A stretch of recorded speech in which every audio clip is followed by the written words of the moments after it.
மருத்துவ ரீதியாக இந்த உயிர் என்பது, உயிர் எப்படி இருக்கு, உயிரை யாரு பார்த்தா, உயிர் என்ன மாதிரி இருக்கு அப்படின்னா, இந்த நம்ம உடலுக்குள்ள ஒரு உயிர் எப்படி இருக்கு அப்படின்னா, உருவமா இல்லை, ஒரு பொருளா இல்லை, அது என்ன மாதிரி இருக்கு, ஒரு துளியா இருக்கா அப்படின்னா, அது எல்லாமே ஒரு உயிரா ஒரு உடலுக்குள்ள எப்பயுமே இருக்காது.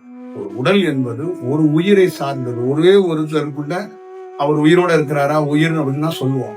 ஆனா அது அப்படி இல்லை.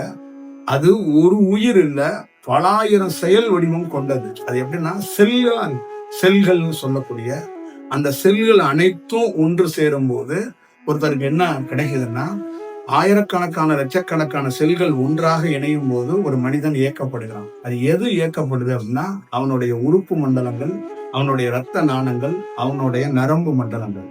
இப்ப ஒரு ரோபோவை கண்டுபிடிக்கிறோம், இந்த லைட்டை கண்டுபிடிக்கிறோம், எல்லாத்துக்கும் மெயினா இருக்கிறது ஒரு வீட்டை உருவாக்கும் போது ஆயிரக்கணக்கான ஒயர்களை இந்த வீட்டுக்குள்ள நடுவுல செவுத்துக்களை புதைத்து உருவாக்கி தான் வெளிச்சத்தை உருவாக்கணும்.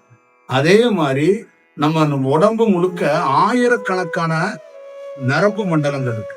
இந்த நரம்பு மண்டலங்களை எல்லாத்தையும் ஒருங்கிணைத்து இந்த நரம்பு மண்டலங்கள் ஒரு செயல் வடிவத்துக்குள்ள இருக்கு. இந்த நரம்பு மண்டலங்களுக்கு தேவையான மின்சாரம் எங்கேருந்து வழங்கப்படுகிறதுனா உயிரிலிருந்து வழங்கப்படுகிறது.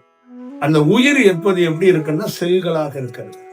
இப்ப இந்த செல்களுடைய செயல் வடிவத்திலிருந்து இந்த உயிர் பரிமாணமாக இயங்கப்படுகிறது.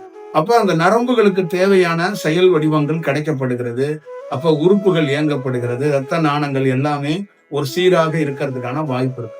அப்ப இந்த சுகரோ பிரஷரோ மற்ற விஷயங்களோ எங்கிருந்து மாற்றமாக இந்த உடலுக்குள்ள ஏன் மாற்றம் அடையுதுன்னா, நமக்கு உயிர் துளி எப்படி ஒரு செல் இருந்து ஒரு நல்ல தன்மைய நரம்பு மண்டலங்களை நமக்கு உறுப்புகளை இயக்குதோ, அதே மாதிரி நாம உண்கிற உணவுகளை, நம்ம சுவாசிக்கிற காற்றுல, நம்ம போட்டிருக்க உடையில, நாம ஆண் பெண்ணா இந்த கணவன் மனைவியா உறவுல இருக்கிறதுல, இது எல்லாத்துக்குள்ளயுமே ஒரு விதமான செல்கள் உள்ளே வர்றதுக்கு வாய்ப்பு இருக்கு.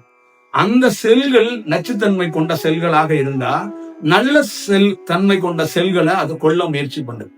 அப்ப அந்த போராட்டங்கள் ரெண்டுக்கும் நடக்கும்போது ஒரு மனிதனுடைய பொலிவு இழக்கப்பட்டுக்கிட்டே வரலாம்.